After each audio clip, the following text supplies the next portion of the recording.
Ok.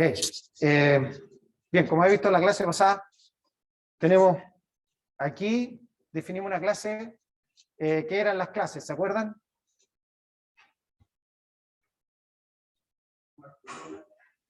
Es parecido a una estructura en C, exactamente. Es decir, tiene, ¿qué tiene la clase dentro? Tiene miembros, ¿cierto?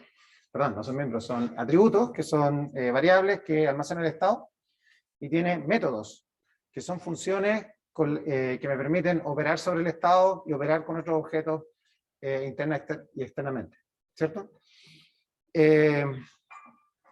Aquí tenemos un ejemplo de una clase que se llama punto, y es un punto en el espacio cartesiano, ¿cierto?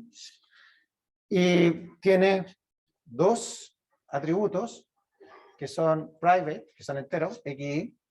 Más que R2, esto podríamos pensar que es como más bien una pantalla, ¿no? Porque si son enteros, podríamos decir que X y Y son píxeles, posiciones de píxeles. Porque si no, podrían ser float o algo así, ¿cierto?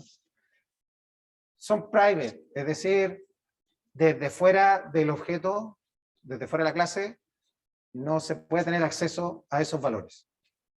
¿Sí? ¿Ven? Si no le ponen private, entonces supongo que sí lo puedes ver. Si no se le pone private, se le pone public.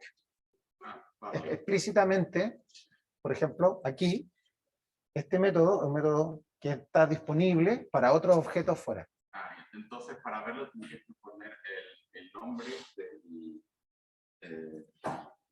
del objeto. ¿Sí? Punto X, por ejemplo. Sí. Por ejemplo, aquí. GetX, por ejemplo.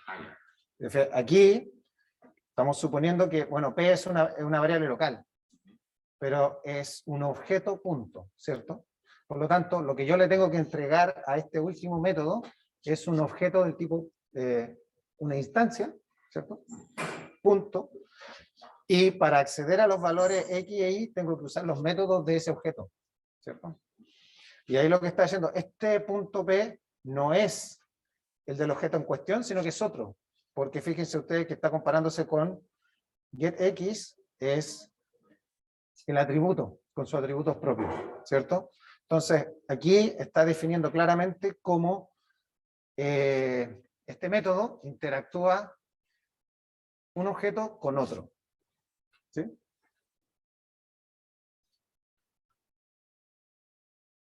Tenemos el constructor.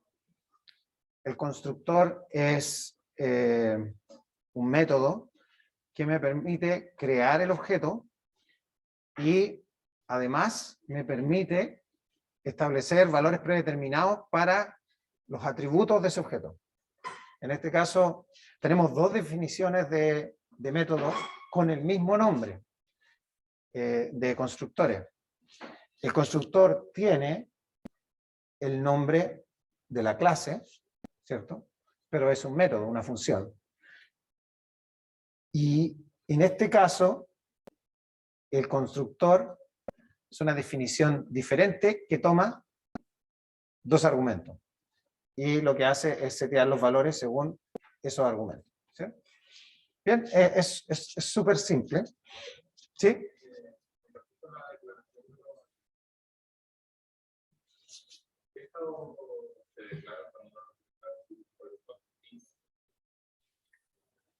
Pues hay cosas que me recuerda un poco, permiso, me recuerda un poco a estructura de datos, cuando ese tipo de preguntas. Que hay dos tipos de preguntas, una que tiene que ver con los conceptos y otra que tiene que ver con el compilador.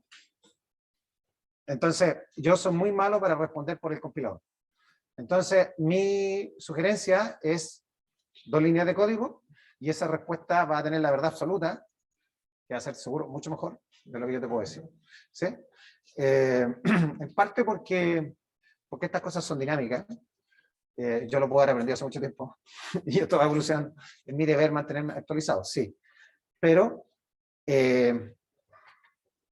yo no puedo competir, por ejemplo, con gente que está programando todo el día en esto y que se gana la vida programando en Java. Y los detalles, y esa gente te la llega. Y esa gente probablemente es muy cercana al compilado. Yo no soy tan cercano al compilado. ¿Vale?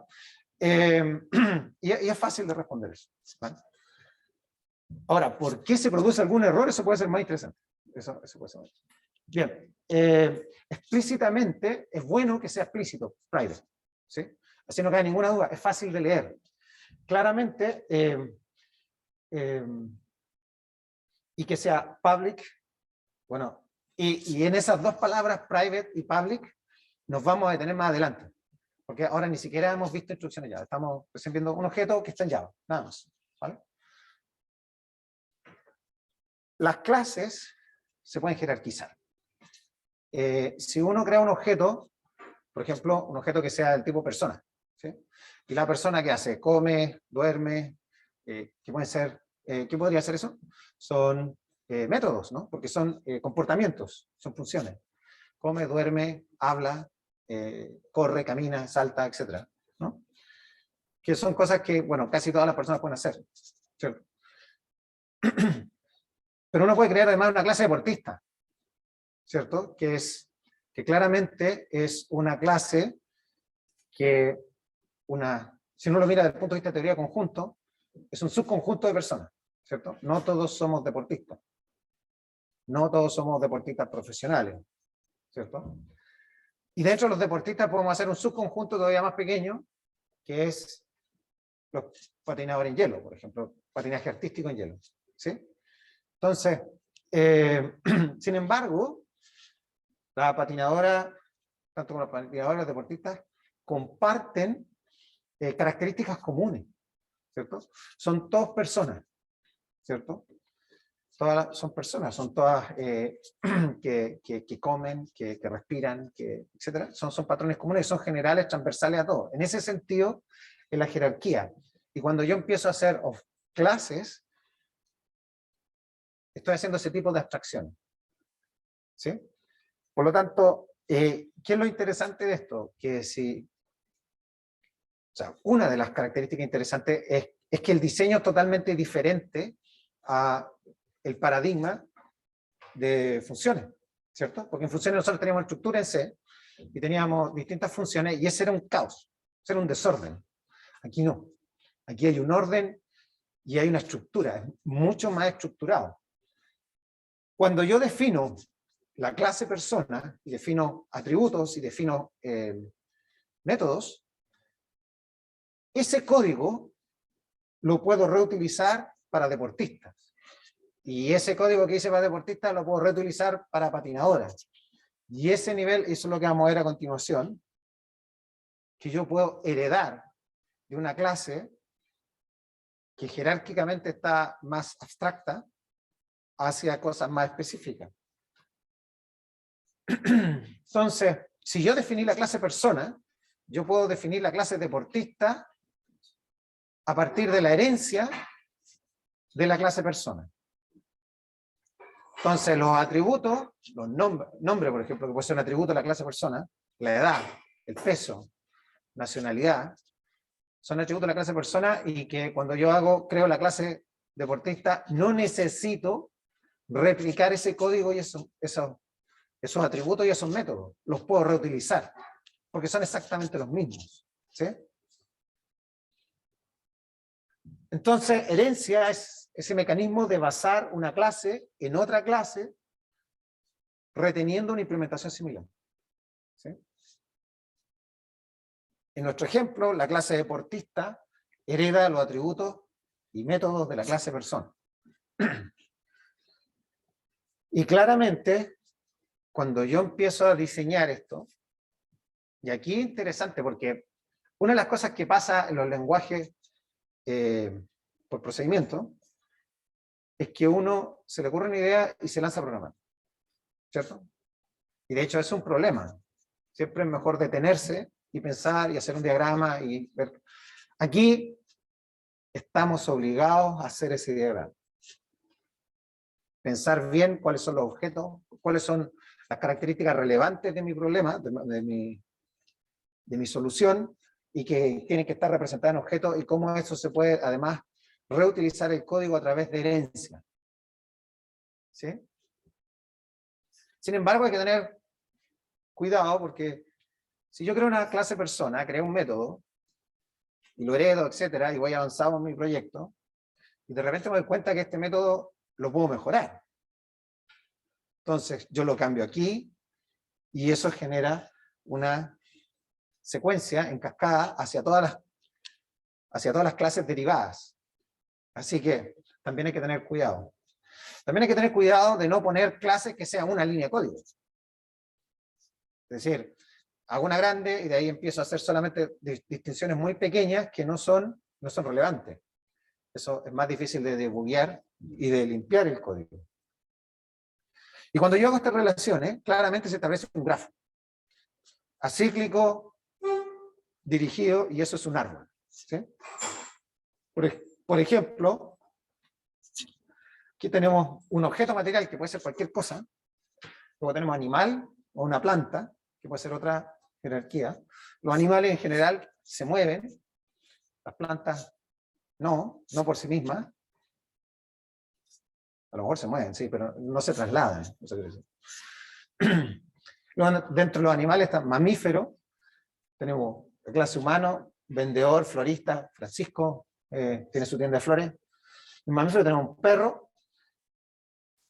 Y una instancia aquí, en la última línea de abajo son las instancias. El perro es Firulais, no es cualquier perro, es mi perro, ¿cierto? Y Francisco no es cualquier persona, no es cualquier vendedor, no es cualquier florista, es Francisco que tiene la tienda de flores en la esquina.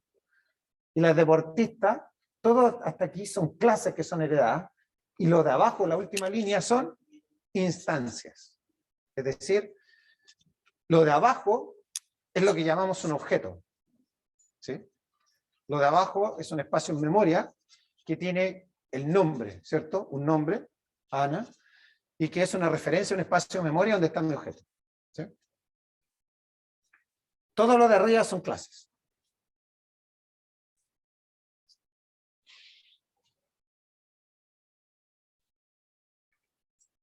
Nomenclatura. Súper importante llamar las cosas por su nombre. En todas las disciplinas, lo primero que yo hago cuando estoy aprendiendo algo es aprender la nomenclatura de esa disciplina para entender el lenguaje y hablar con precisión. Método es una función miembro de un objeto. Atributo es una variable interna que almacena el estado del objeto. El objeto es creado a partir de una clase y se denomina instancia. Por ejemplo, Ana es una instancia de la clase persona y Francisco es otra instancia, en este caso de la clase vendedor. Y herencia es la relación que se establece cuando una clase se crea a partir de otra. En el caso de Java, a partir de una sola. En el caso de C++, se puede crear a partir de 2 o más clases. Y esto nos permite reutilizar código y utilizar patrones comunes transversalmente a través del diseño.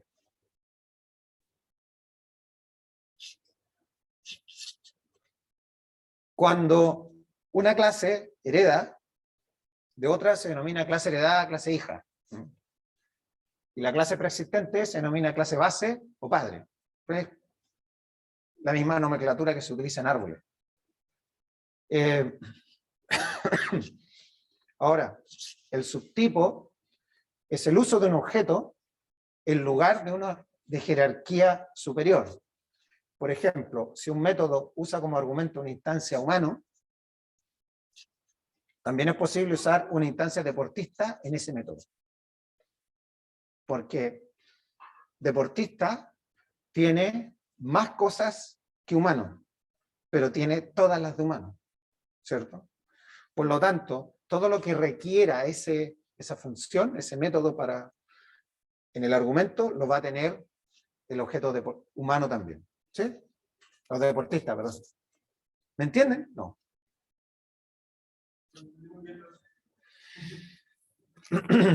Subtipo. Así, esto es un poco abstracto. Déjenme, voy a buscar y les hago un dibujito. A ver. Cuando encuentren los plumones. Están aquí. Ya esto no va a quedar en el video, pero cuando yo defino la clase humano, va a tener atributos ¿cierto? Graficado ahí como ese segmento, y va a tener además métodos, ¿cierto? Ahora, por herencia, yo creo la clase deportista, pero la clase deportista es más grande, entre comillas más grande, que la clase humano. Tiene los mismos atributos del humano, y los mismos métodos, además de otros métodos, por ejemplo, que son característicos de la clase deportista. O sea, por ejemplo, no vamos a poner correr, vamos a poner entrenar. Sí, todos los deportistas entrenan, al menos profesionales. ¿Sí? Entonces, eso es como los deportistas, pero además los deportistas, además de entrenar, tienen su nombre, su nacionalidad, peso, estatura, etcétera, que son atributos y otros métodos. Y tiene otros atributos que puede ser, no sé, otros atributos para, vamos a llamar deportistas, atributos de. ¿Sí? ¿Cómo? Por ejemplo, o si es profesional. ¿Cómo? Sí, pero yo creo que eso quedaría a una herencia más baja que tendría que ver con la especialidad del deportista, que si es buceador, etcétera. Ahí, no me quiero meter en esos detalles, pero es solo un ejemplo, ¿vale? Entonces, sin embargo, yo por aquí tengo un objeto U que tiene un método 1, ¿sí? Y que toma como argumento la clase humano, ¿sí? Y tiene cierta implementación aquí, nada, lo mismo, ¿cierto? Lo que es un subtipo es que yo, en vez de usar un objeto de tipo humano, puedo usar un objeto del tipo deportista. ¿Por qué? Porque el deportista contiene todo lo que contiene la clase humano. Por lo tanto, ese método que usa como argumento un humano no va a echar nada de menos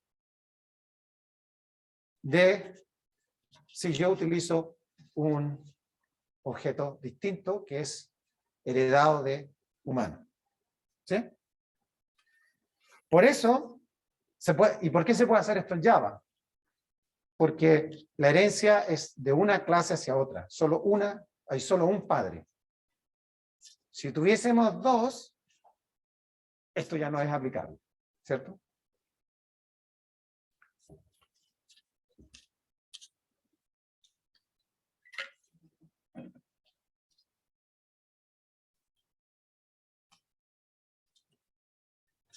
¿Sí? ¿Se entendió? Gracias. Ven, tenemos herencia, tenemos subtipos, y además los lenguajes programados orientados a objetos tienen lo que se llama polimorfismo, que uno busca en la RAE polimorfismo y dice que tiene la cualidad polimorfo. Va y busca polimorfo, y lo que está escrito aquí es la definición de polimorfo de la RAE, que dice que tiene o puede tener diferentes formas. ¿Sí? ¿Y qué significa esto en el contexto de programación orientada a objetos?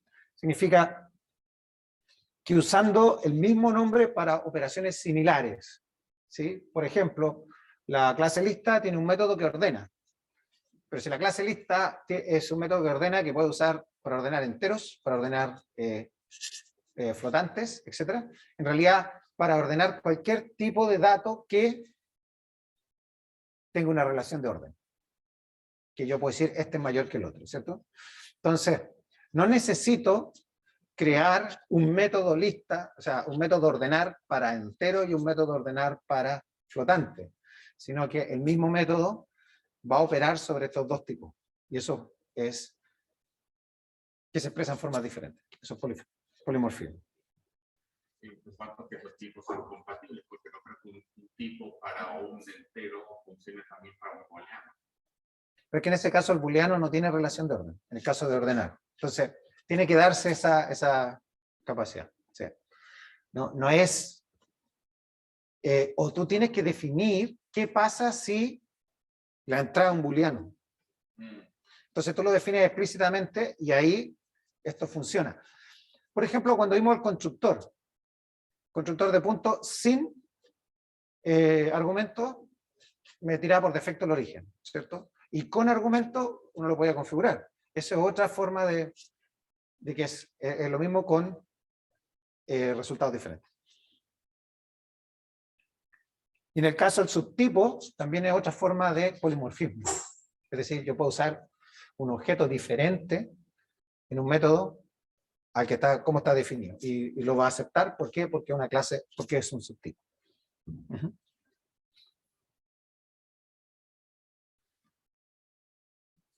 En general, las características de los lenguajes orientados a objetos, la herencia, los subtipos, la abstracción.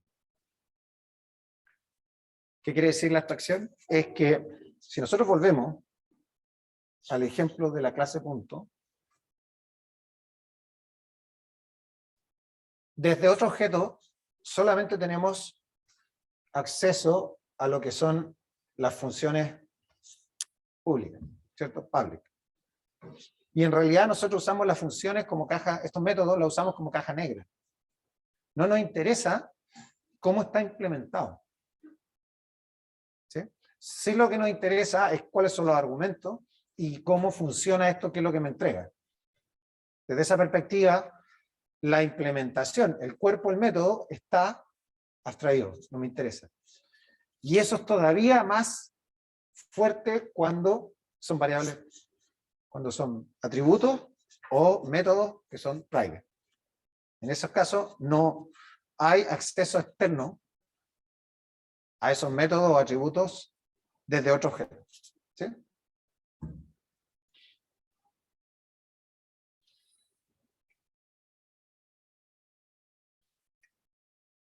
Y el ligado dinámico, que es cuando un método es invocado en un objeto, el código ejecutado es determinado en tiempo de ejecución según el objeto que lo recibe. Por ejemplo, cuando nosotros hacemos el constructor, si tiene argumentos, se invoca un método, y si no tiene argumentos, se invoca otro constructor. Y eso es en tiempo de ejecución.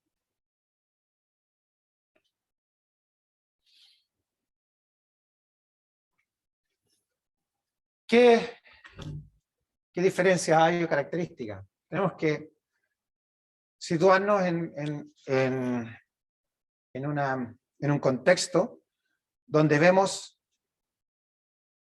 cuáles son los objetos que interactúan en la situación real, cuáles características son relevantes de esos objetos en la situación real en mi solución, en mi propuesta, en mi diseño, y hacer las interacciones, como es el objeto, la herencia de la interacción entre esos objetos. Que es modelar el sistema como objetos que interactúan entre sí. Entonces yo creo mis legos, mis bloques de Lego básico, y después cómo estos bloques de Lego interactúan entre sí, y puedo armar construcciones más grandes a partir de esos bloques. ¿Sí? Hay que identificar los objetos en cierto nivel de abstracción.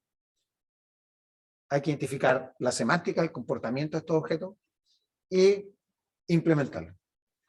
Y luego esto es un proceso iterativo. ¿Sí? Claramente aquí hay que sentarse, pensar y tirar líneas y hacer dibujos y hacer esquemas antes de tirar siquiera la primera línea de código. ¿Sí? Vamos a ver. Por si acaso, esto ya está en aula. Lo que vimos en la clase pasada, lo que vamos a ver en esta, ya está en aula. Voy a hacer lo posible para dejarlo, está en PDF, para dejarlo en aula disponible. Lo quería dejar en HTML, pero no funcionó, no quedó bien. Voy a ver si lo puedo poner en GitHub Pages, y que sea accesible y más, mejor que un PDF, yo creo, PDF, personalmente. ¿Preguntas? muchísimas porque no tengo ni una línea de código, yo creo, pero bien. Déjenme ver aquí. Entrar a la siguiente clase, que debiera ser esta.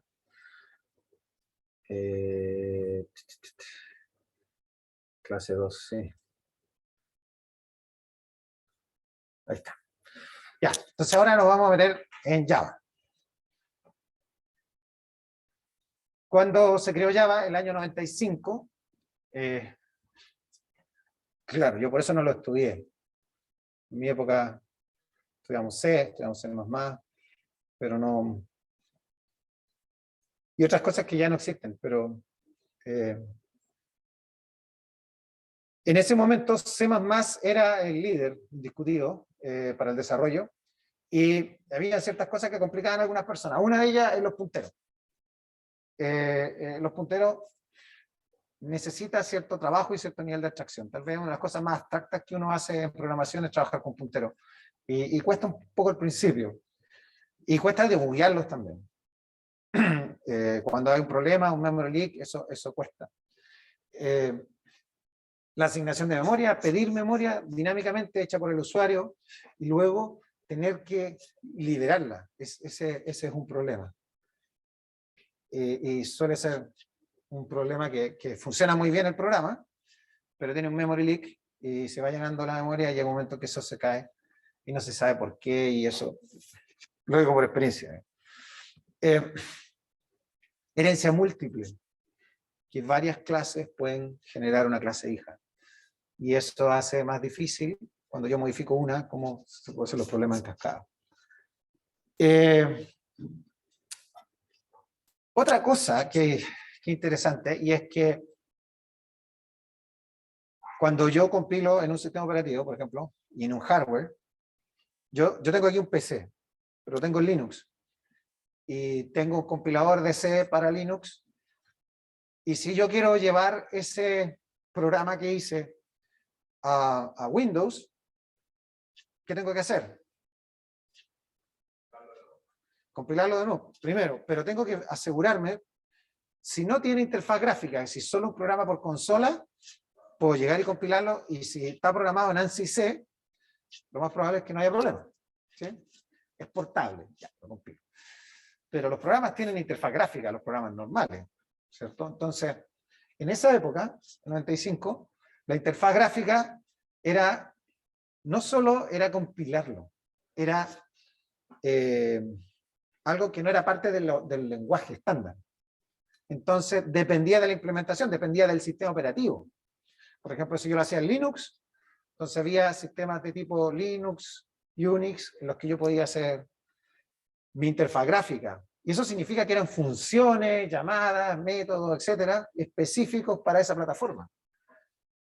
Y eso significaba que yo no podía portarlo a Windows, sino lo que tenía que hacer era reescribir el código para Windows, con funciones que eran de Windows, con funciones, etcétera. Y luego venía Mac, etcétera.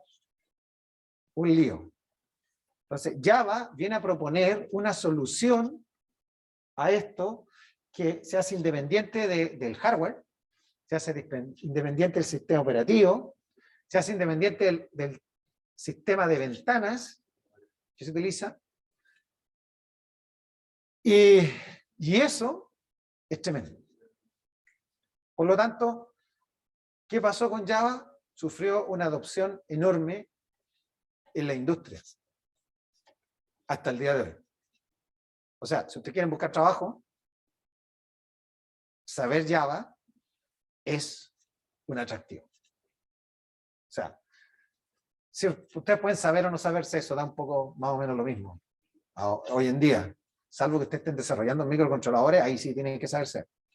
Pero si ustedes están desarrollando aplicaciones que se usan en la industria, etcétera, saber Java es definitivamente un atractivo. Hay muchas cosas que se hicieron en Java en la banca, etcétera, y hasta el día de hoy se utilizan y hay que mantenerlas y hay que hacer nuevos desarrollos, etcétera. Por lo tanto, es un conocimiento importante. El otro que se está utilizando mucho, ¿cuál más se está utilizando mucho? JavaScript. Exactamente. Se está haciendo todo en JavaScript. todas las interfaces nuevas. ¿Por qué? Porque tenemos un browser. Las interfaces son browser. Entonces, y JavaScript también es orientado a objetos, pero es de los que no está basado en clases. Un poco distinto. Eso merece también, yo creo, la atención de ustedes. Python es otro que se está usando mucho. Pero está usando mucho en el mundo de la analítica, data analytics. Por razones obvias. Y si ustedes saben Python, ya lo saben. Saben Java, pues les tocaría aprender JavaScript, si es que no lo hacen ya. Y con eso tienen un muy, muy buen currículum desde el punto de vista de habilidades de desarrollo de software.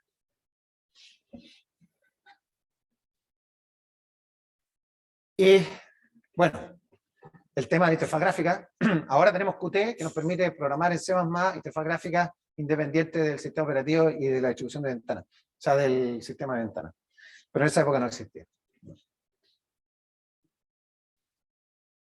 Atractivo ya, no usa puntero. Para mucha gente es un tremendo atractivo.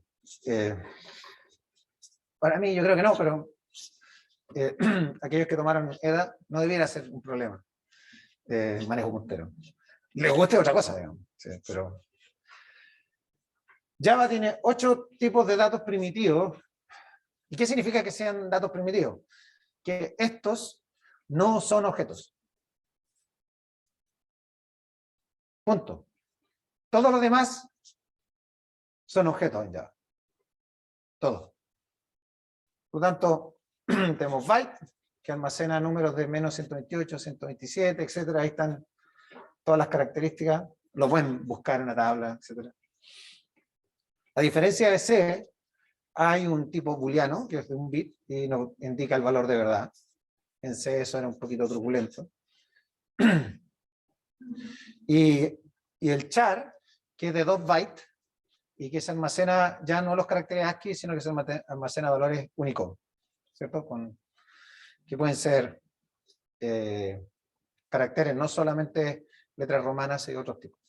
¿Sí? No tenemos que preocuparnos de liberar memoria. La memoria que se crea se maneja automáticamente con el garbage collector, se lo limpia con nosotros.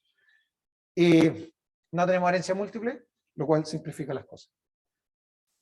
¿Cómo Java consigue en el año 95 ofrecer esta maravilla que era independiente de la plataforma? Que yo puedo programar un solo código, debuguear un solo código y eso va a correr en todas las plataformas igual. Pues, ¿qué es lo que hace? Tenemos el hardware, ¿cierto? Tenemos el sistema operativo. Y sobre el sistema operativo está lo que se llama Java Virtual Machine, que está sintonizada para todos los pares sistema operativo hardware donde Java funciona. Por ejemplo, yo tengo un PC aquí y tengo Linux. Mi Java Virtual Machine es para esa combinación, PC-Linux. Entonces, si tuviera un Mac con macOS, que es un tipo de Unix, FreeBSD, tendría la máquina, la máquina virtual asociada a ese par. Si yo tengo un mainframe, si yo tengo un microcontrolador, etcétera, etcétera, todos esos pares están aquí. Entonces, cuando yo compilo un programa en Java, se crea lo que se llama un bytecode. Y ese bytecode es como un paso intermedio. Tengo mi archivo fuente, ¿cierto? Tengo distintas plataformas, Unix, Mac, Linux. Compilo con este comando que se llama, cuando llegue el mouse, Java C, que es Java Compiler. ¿Sí? Eso me crea este archivo intermedio que se le llama bytecode. Y luego ejecuto con el comando Java. Ahí se levanta la máquina virtual para que funcione en un PC, en un Mac, Unix, Linux o en Android, que son aplicaciones, las aplicaciones nativas en Android son en Java.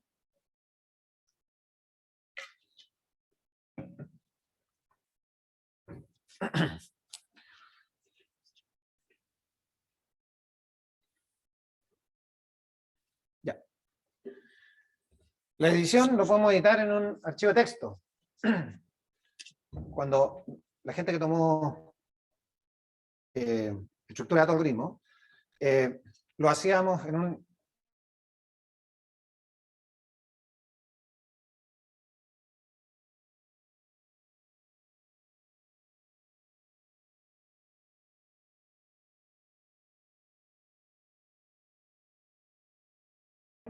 en general, el lenguaje C es muy compacto. Java no. Java tiene muchas más librerías, mucho más grande, y un IDE nos ayuda a navegar eso y nos va a dar sugerencias de código, de métodos, de atributos, etcétera, a medida que nosotros vamos tipeando, y eso nos va a ayudar mucho. Así que en este curso nosotros recomendamos utilizar un IDE. El IDE, ustedes lo eligen, pero nosotros vamos a recomendar uno, IntelliJ. Ahí lo vamos a ver ahora, si no alcanza el tiempo. Se compila el archivo fuente, que es .java, y luego se ejecuta Java First Sample, sin ninguna extensión. ¿Sí?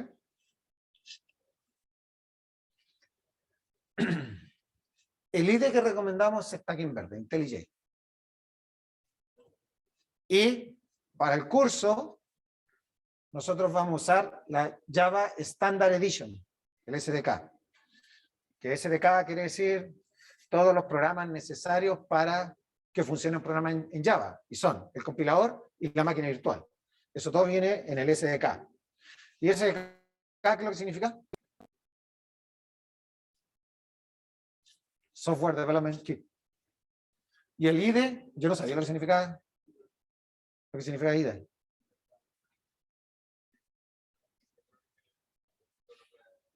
O sea, Integrated Development Environment. O sea, un ambiente de desarrollo integrado.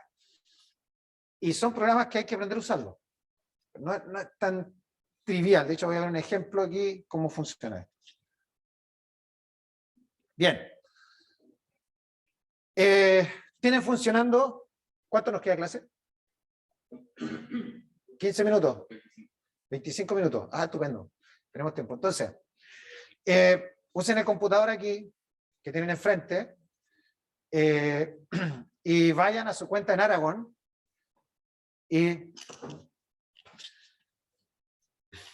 escriban el siguiente programa, que va a ser el primer programa, el Hola Mundo, en Java.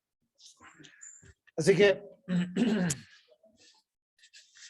les pido que utilicen... ¿Qué página? Sí, el servidor de estudiantes del departamento. Aquí lo vamos a ver, mira. Voy a abrir una terminal.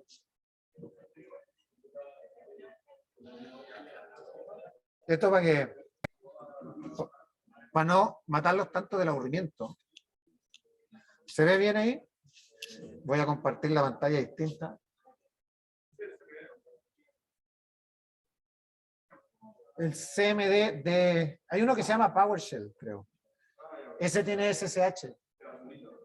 Sí, espera, a ver. El símbolo del sistema también tiene SSH. ¿También tiene? Sí. Estupendo.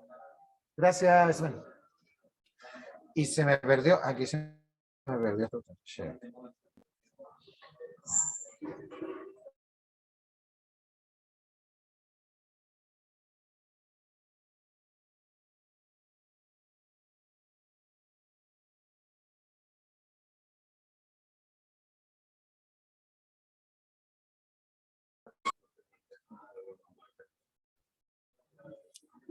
Ya, esto de acá es conectarse con... ¿Dónde está? SSH, que es la forma de conectarse segura, Secure Shell. El nombre de usuario en su cuenta de Aragon, que debiera ser el mismo de su correo electrónico, @aragon.elo.utfsm.cl, y la clave debiera ser la misma de su correo institucional. Entonces, aquí entramos y va a preguntar el password Y aquí tengo que poner mi password. Y ahí entré. ¿Sí? Hagan un directorio si quieren. mkdir.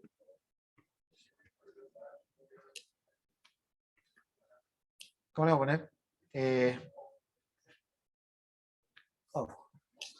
Cualquier cosa. Vamos ahí para saber. Ahí estamos. ¿Sí? Ahora, ¿cómo puedo yo editar un programa ahí? Nano. Y el nombre de mi programa. ¿Cómo dijimos que se llama? Llama First Sample.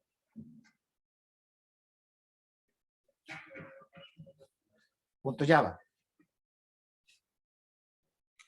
Y ahí pueden escribir. ¿Sí? ¿Qué programa voy a poner? Este. Public.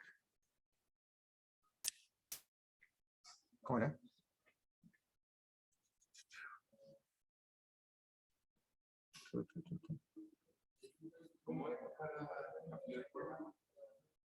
Nano. Nano. No.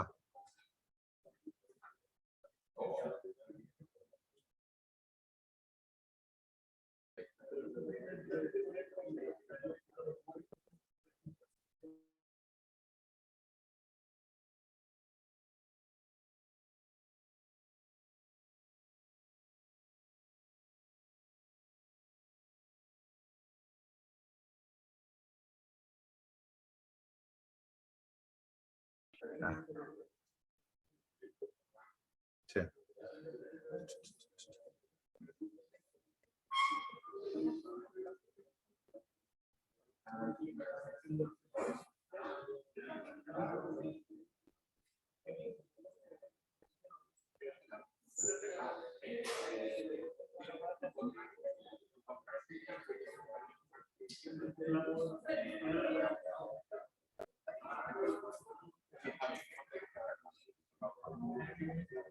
¿Qué pasó?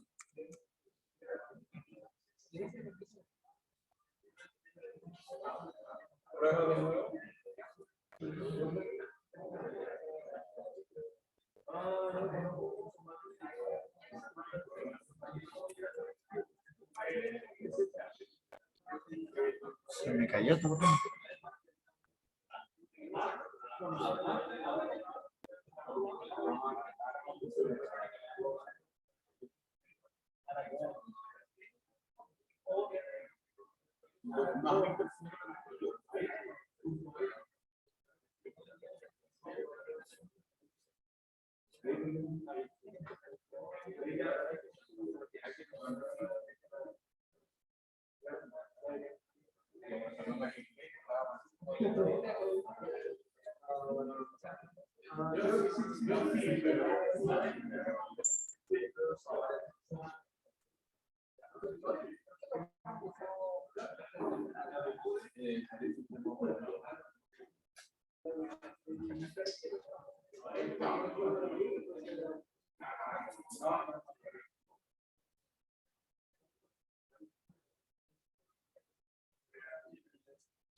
Sí, ahora no un poco más, pero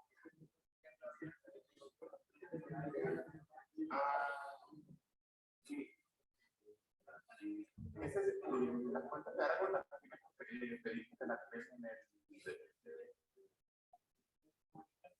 en el RC, ¿no? O sea, todos tienen. Todos los del departamento tienen. Si no tienen, lo que puede ser es que yo me acuerdo que tenías que pedir una cuenta tenéis que activar. Hay que activarla. Activar la cuenta hay que activar. En la RC. La-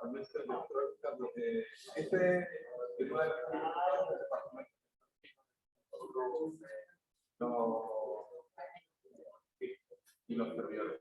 Ahí va tienes que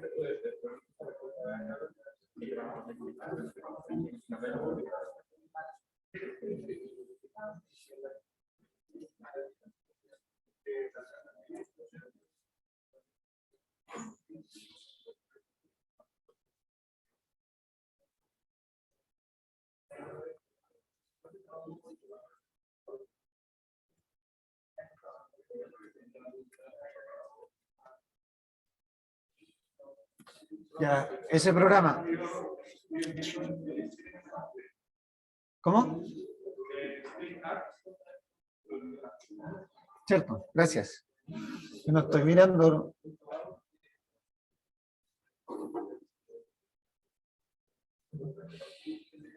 Ya, esto se graba control X y después modify, y aquí le ponen el nombre. No, está.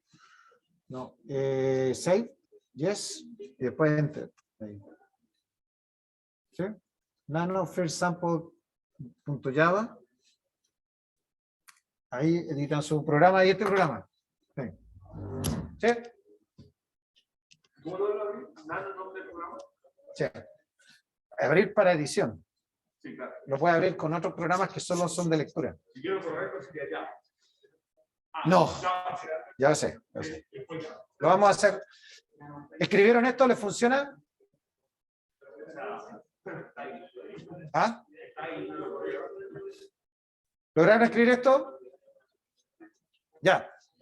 ¿Qué hay aquí? Todo en Java es un objeto.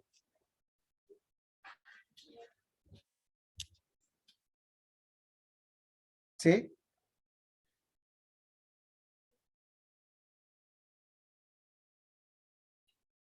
No estoy seguro que esté correcto. Dame un segundo. Quiero ver otra cosa. Denme un segundo.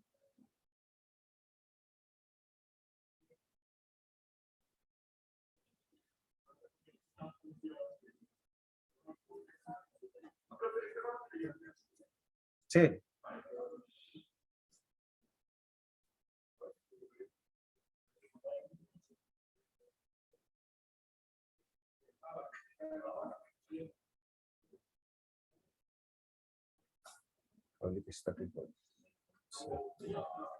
Oh. Aquí me equivoqué.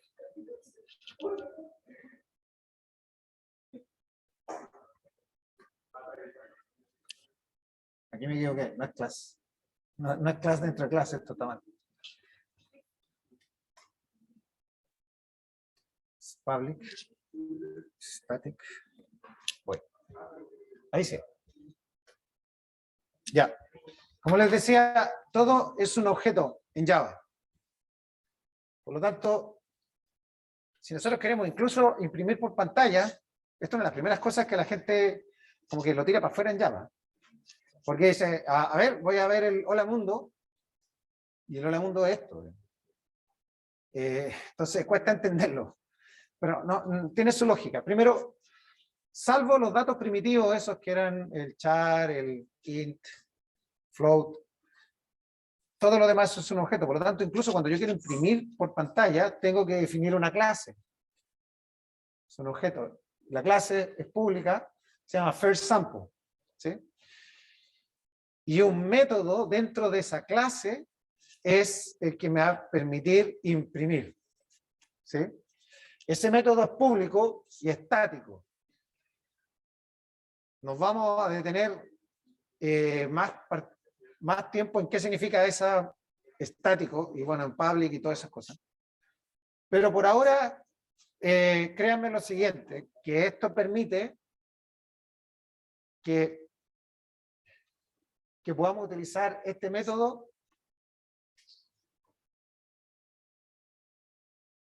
fuera de un objeto.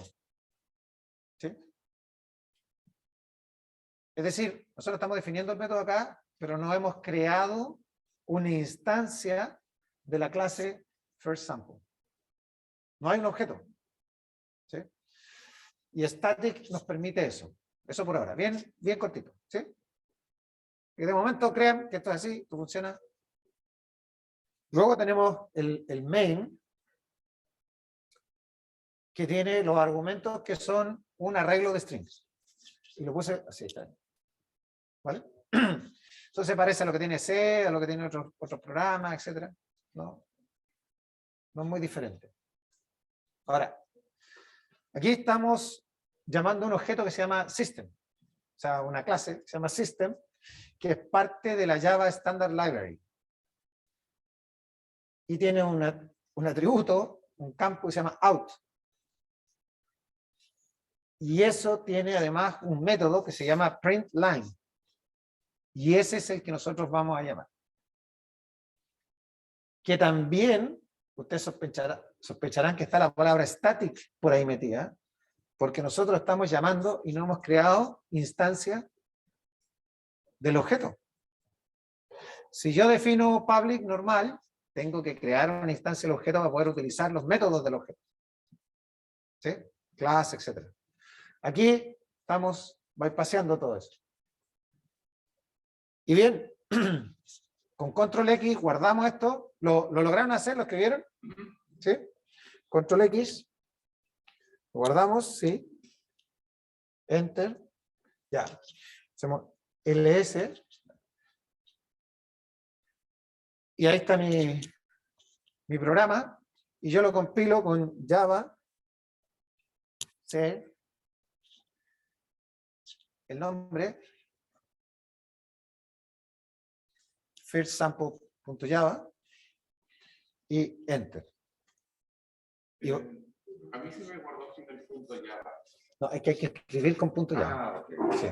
O sea, hay que hacerlo explícitamente, no es por defecto. ¿Cómo? No, no. El bitcode sale automáticamente y me tiró un error. Eso a propósito, la gracia es que hayan errores. Bueno. ¿Qué dice? Error, identifier expected, class public first sample. ¿Cuál es el error que hice a propósito aquí? ¿Ah? Class. Si ustedes se fijan, class public es con minúscula la primera que puse acá. Y el nombre del archivo, .java, es con mayúscula.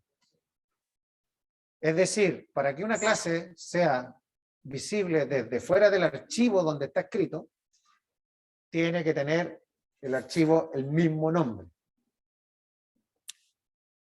Por lo tanto, tenemos que hacer un move first. ¿Cómo está? ¿Por qué no lo pesca? Ah, porque es con mayúscula. Está con mayúscula. Vamos a cambiarlo dentro entonces.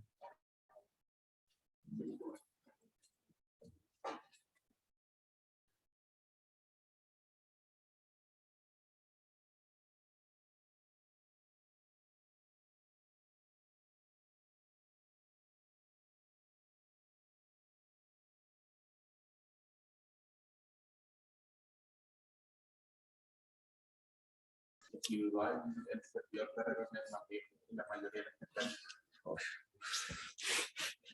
Qué belleza. No, pero no sé si es el servidor, yo creo. Yo creo que es la conexión. ¿O no?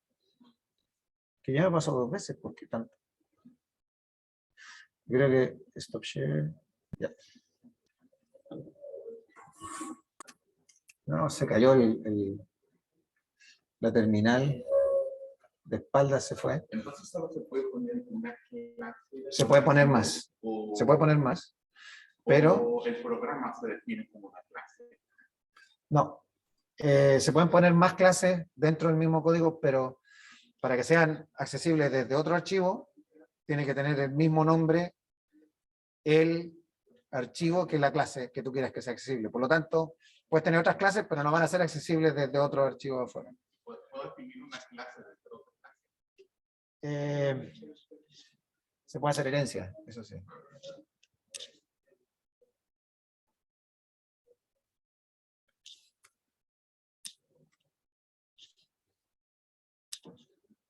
Ya, entonces, ¿cómo era? Nano, first sample, Java. Y aquí voy a share todo el escritorio. Desktop 2. Ya, share. Ya. Y acá, aquí es donde queda la escuadra, ¿no? Voy a poner esto con mayúscula. Una característica que se pone siempre como la primera mayúscula y luego todo junto con mayúsculas que si tiene un tipo.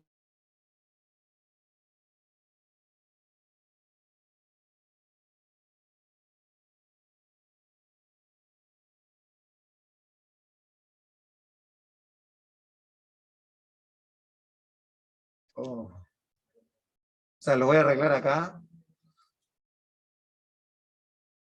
¿Qué es esto?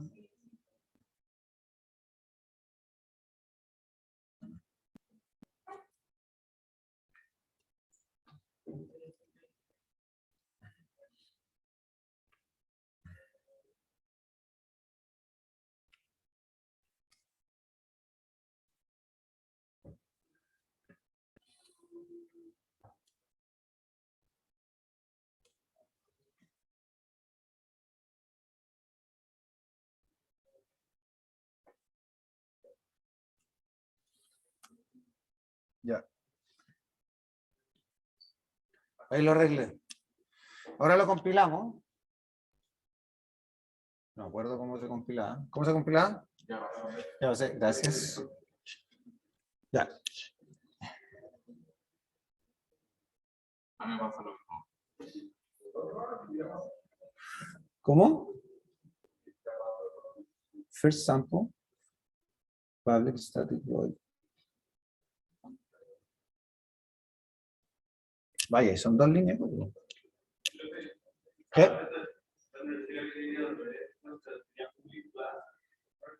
Ay, cierto. Tengo todo el revés. Sí, gracias. Public class. No, el de abajo está bien.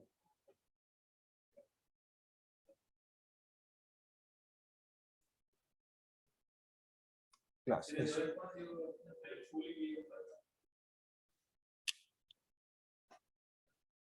Dos.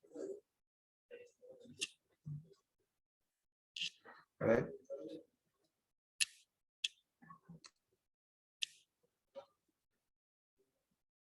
Ya hice. Pero yo creo que no eran los espacios, yo creo que era el orden, eso sí. Ese sí. De todas maneras, gracias. No, está muy actualizado. Sí, ¿ya? ¿No escuché? Sí se ve como archivo. Hacemos el S. Y aquí está el bytecode, firstsample.class. Si lo miramos con les,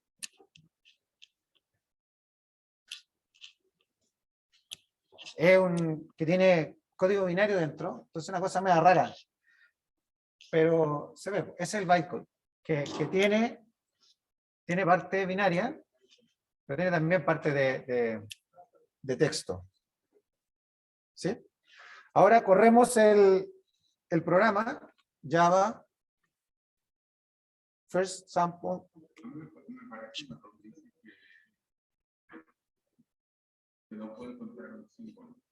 Ya, luego lo vemos.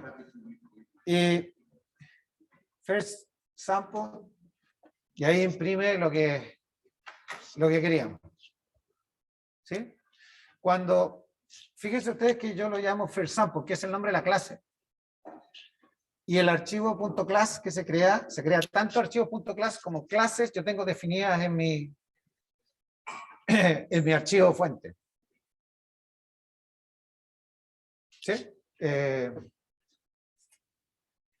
Veamos el mismo ejemplo. Ahora voy a salirme de aquí.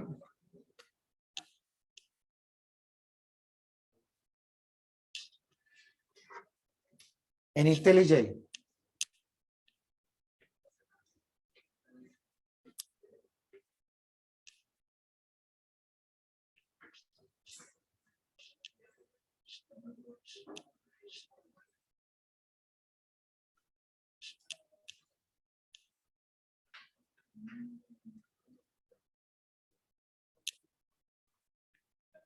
Close.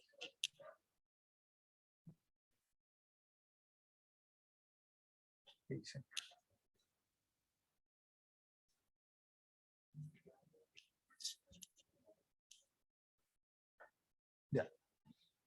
Entonces vamos a crear. Bueno, aquí funciona en torno a proyectos. Entonces, la estructura de árbol de directorio es la de un proyecto. Entonces, tiene separado en alguna parte, tiene la fuente del código, en otra parte tiene otro directorio para la salida compilada de las cosas que están saliendo compiladas, y además tiene otro para producción. Lo primero que vamos a hacer es crear un proyecto.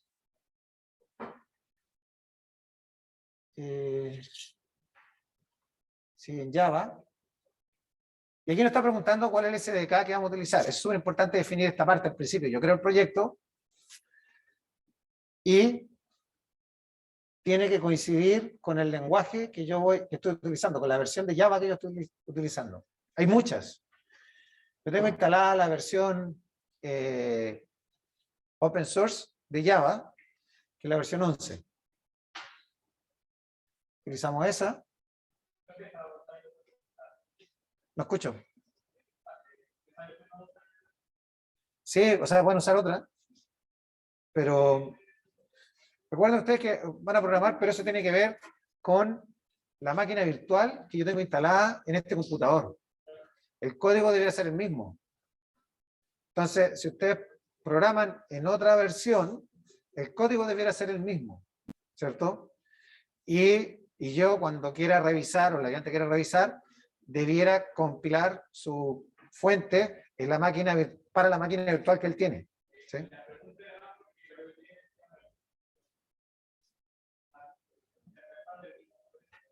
Standard Edition sí. La otra, Enterprise Edition, esa se paga. O sea, la gratuita. De la gratuita, la Standard Edition, está la versión Open Source y varias versiones de esa. La 11, la de cuánto, etcétera. Hay varios números, no lo sé. Y luego está la versión que es la que uno baja de Oracle, que no es Open Source. ¿Sí? Es libre, es gratuita, pero no es de código abierto. ¿Sí?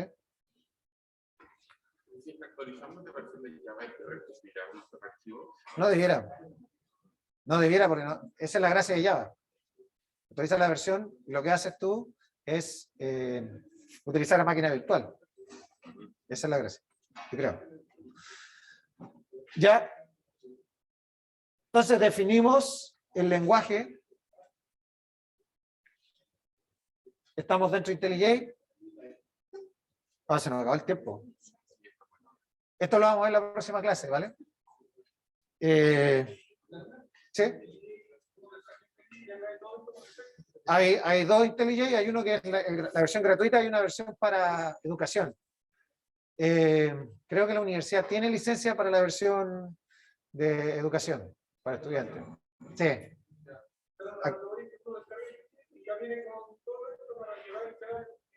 Tienen que instalar la máquina virtual, sí, o sea, el SDK en su máquina, si utilizan... O sea, yo recomiendo que utilicen Linux, ya lo dije en las clases anteriores.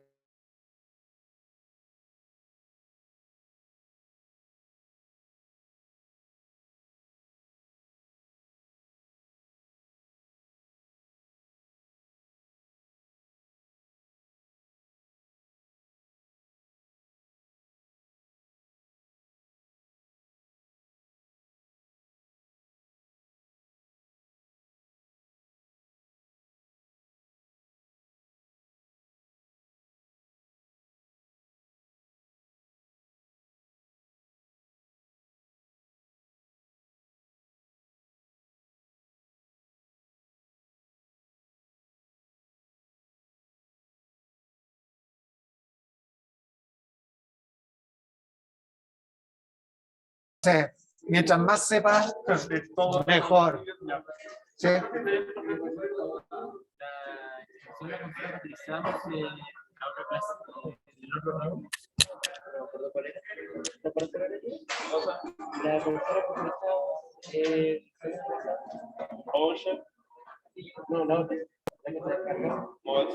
instalarse el Master. ¿Servirá para esto o hay que descargar el CSS? Sí, mira, yo creo que tienen que instalarse en su máquina localmente el IDE para trabajar localmente. Porque trabajar vía SSH con Aragon en este curso no es una opción. Entonces, el nuevo Master no puede utilizar. Esto, Ya, sí, no, definitivamente. No, definitivamente. O sea,